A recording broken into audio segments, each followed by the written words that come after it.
You ever got the distinct feeling that in some other life you might have been involved with some sort of horrible misuse of technology? Because if so, you've come to the right place. Welcome, friends, to the machine. Yeah, so I've got this story that when I'm born and I come into this world like normal humans, I've got a story. It's like a childhood kid story, like a kid writes a story. I'm this kid. I'm 5. I've told you before, those of you who may have heard, and it develops. But the first character I see him in my mind. He's on a throne. He's broken up. He's a machine. One blinky red light, very slow, like a pulse. And he's saying he has failed. Failed at what? I don't know. Clearly he has failed. Not utterly, for he is at least able to reflect and decide that failure had been earned even. Now, I'm not saying that this is me, I done this, but I want to note the identifying of the character. The character is a machine. Some sort of fancy human gets put into a machine suit, no longer remains human, still got suit. Yeah, that's kind of what it is. It's 1985, so I mean, I have been exposed to the Terminator, a lot of Transformers, big on Transformers. Lay some blame down on Transformer because we love Optimus Prime. How can we not? You show me a 5-year-old in an 80s America that doesn't like Optimus Prime, and I'll kiss you on your ass. Because it's just not going to happen. You might get your odd weirdo kid that likes Shockwave, maybe Ironside, but you're not going to find a kid that doesn't love Optimus Prime. You're going to be hard pressed. So this character ends up being called Prime Evil. Yeah, I know. I'm 5, like I said. So I watch myself. I know the influences that are commonly affecting all of the consciousness, like Prime. I don't know why they named. I don't know any more about the story. I don't worship it. I don't suck its cock.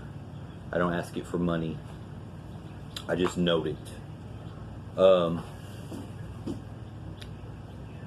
the machine, man, like, okay, this guy, here's the story on him. It develops. But he is the first of 4 warlords. He would be the warlord that corresponds to the element air. He was a human, a genetic scientist that somehow got approached by the Greys, like they're doing mafioso type henchman work. You know, they used to do things differently before they just got the ship and just beam you up, beam you down, knock you out, wake you up. They used to be a little more hands-on, you know, or maybe it requires them to be a little more hands-on or sneaky in a different type of manner when the stakes are raised. Because this is what I know. This guy inherits all their problems.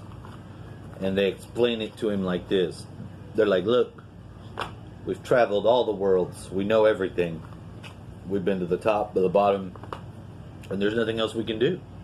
We want you, sir, Mr. Human Geneticist Scientist, sir, to genetically devolve us into a more suitable and more appropriate, as it were, form, that we may begin again and be like children and go, you know, a reset, as it were. Perhaps they had gone too far and would not be able to continue on with the rest of the team. A left behind scenario. Something like that. You get the feel for it. He accepts this offer. Begins the converting process, turning these creatures into some sort of weird um, like a monster, a minion type. They're always present from thereafter, but no longer in any position of anything, that seeming to be authority. Not at all. Gone. What does he get? He gets their home world, a planet called Zordania.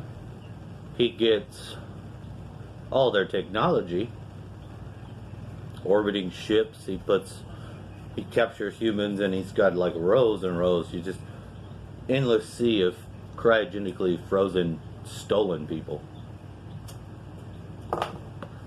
Pretty gruesome, right? And he has, like, it's in his impetus to do as he willed. He's going to genetically modify them. No FDA now. Doesn't matter what. He gets to do what he wants, and he does. So he disappears from the Earth grid, and he sets up shop there. Now, what happens in this process is he takes some of these select humans, and he cranks them up. He cranks them all the way up to where they can, they say we use our 10% of our brain. Mr. J. Essex says we use 85%. It's metaphysically used. I guess I could understand that being the case. Surely you don't need metaphysical. You don't need physical for Yeah, maybe you do. I don't know. And that's not this. The only reason to point that out is to say that maybe this is already going on. Something about this story has been over the whole long term. These events or periods, even the character names, and I went. I did my due diligence as a child. I made my maps. I made my name charts and who did what's and who's where's and whose flag is under whatever, all that shit. So the guy becomes robotic because he extends his life so long, but he doesn't cleave to the flesh. He keeps his brain, but he isolates himself. And maybe this is the lesson in it that, from the wisdom of babes, right? He takes the population, has them down there. They're loose, like they don't know what's going on. He's made them where they have powers and they can do things, watches them from afar. He builds himself his own. He builds 4 sons himself, like the 4 sons of Horus. Seen here.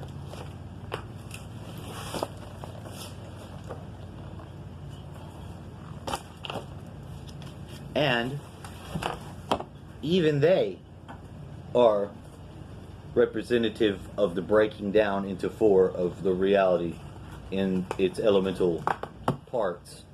Because number 1, it's prime time. Yeah, I like prime time. Let's call that the smart one. That's like his own son. Number 2 is Lord Prime. Lord Prime's big.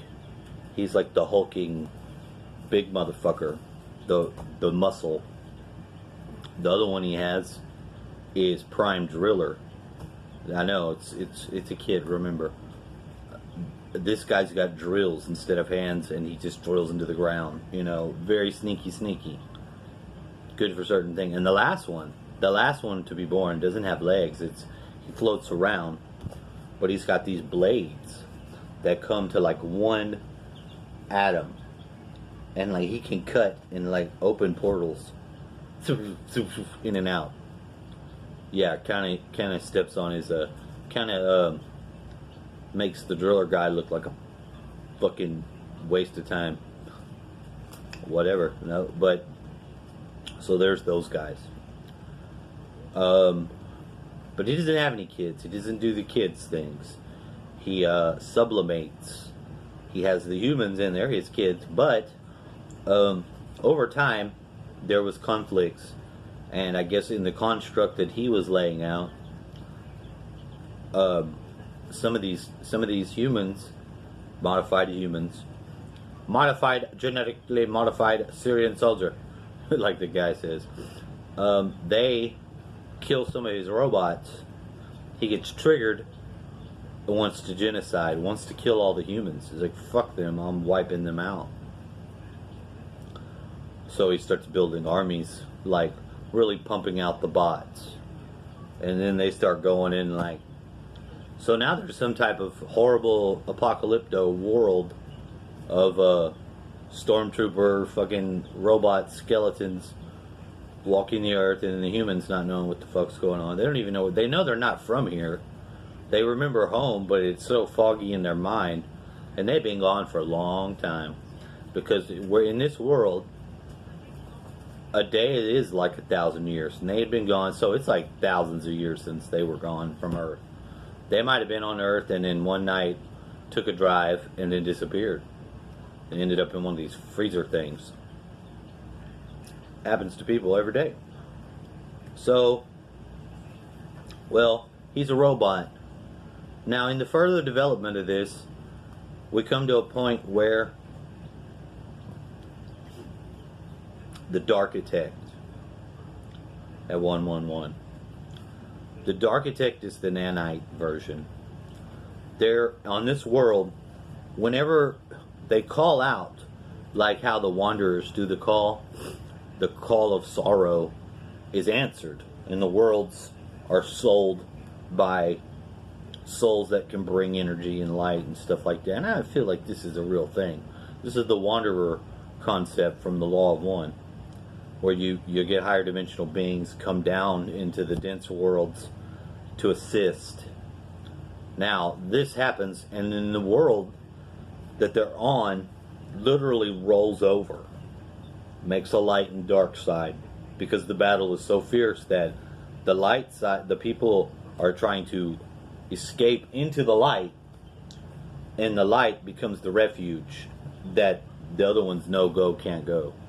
Like they can't, and then when the world polarizes, there's a overlord, and on one pole, which is the North Pole, the light, and a dark side, the anti-pole, and that's where the Darkitect is. The being's name was Grog at first, like the Underlord's a very powerful being, but it is the personification of darkness on this world sort of level. And he becomes the one who runs Bartertown.